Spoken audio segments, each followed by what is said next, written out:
I'm Tom Grant.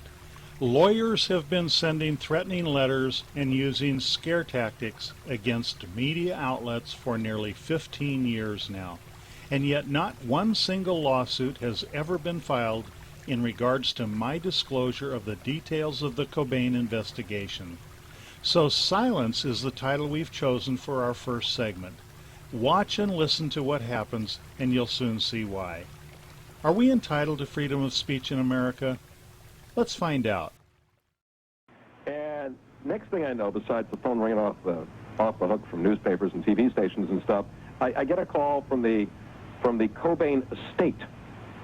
You know, whatever the hell that is. His money's calling me. You know, it's the estate. I don't know what that means. The front lawn is calling me? You know, the jockey holding the lantern on the front lawn is giving me a call. I don't know what that means. I'm getting a call from the estate. You mean lawyers? Oh, yeah, okay, we're lawyers. At the same time, I got a lawyer in L.A. and a lawyer in New York. And the first thing they ask from the film, what do they have to be afraid of is, are you recording this? And I go, well, no. And what I don't say is, being a reporter, of course, I'm keeping copious notes. And I want you, before you even think about calling in tonight, listen to Tom Grant, the man who's going to be on for the entire 2 hours. He is a respected private investigator.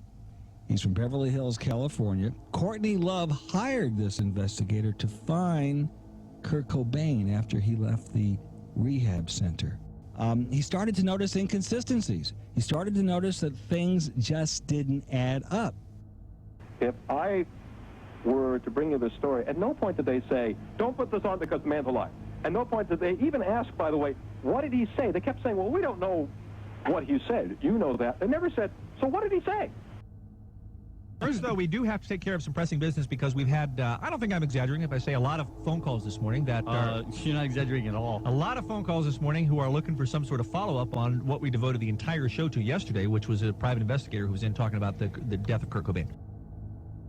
It's interesting. The few brave talk show hosts that tried to do a show on what we're doing tonight actually found that there was a lot of suppression. There were lawyers that would call the radio station and the network and say, don't do it. They did it anyway because their lawyers, like Gil Gross at the CBS radio network, said, go ahead. What you're about to do makes sense. Well, before you get in your point, though, hold on, Raymond. Okay. We are being forced, I knew it. 100% against our will, to read this to you. Right. Courtney Love's representatives objected to the contents of yesterday's show. Out of deference to Miss Love, we are not going to be following up today on any subjects related to Miss Love the way we might usually do so. We may have something further to say in the future. Thanks for listening and understanding. That's basically the sum of what we are being allowed to say on the air today. Are trying to prevent you from going on big radio shows to expose this. It's almost like some kind of a cover-up going on. And I know from some of my coworkers in the business, they've had lawyers try to prevent you from doing the show.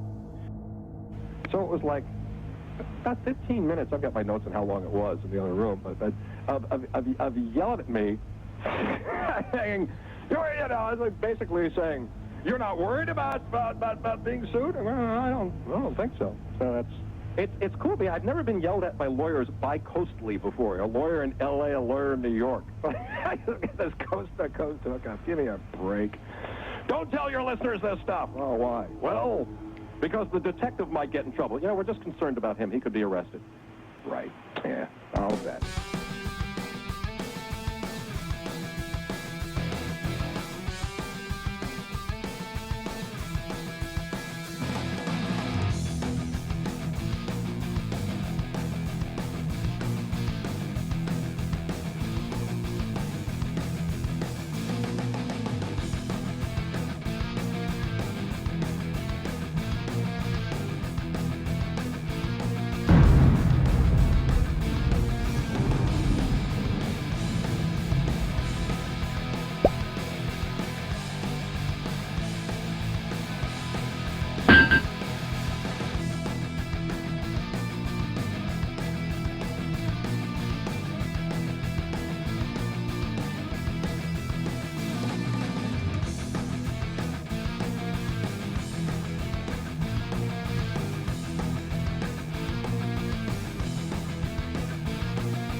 private investigator Tom Grant goes public. Detective Tom Grant, a Los Angeles-based private investigator and former LA County Sheriff's deputy.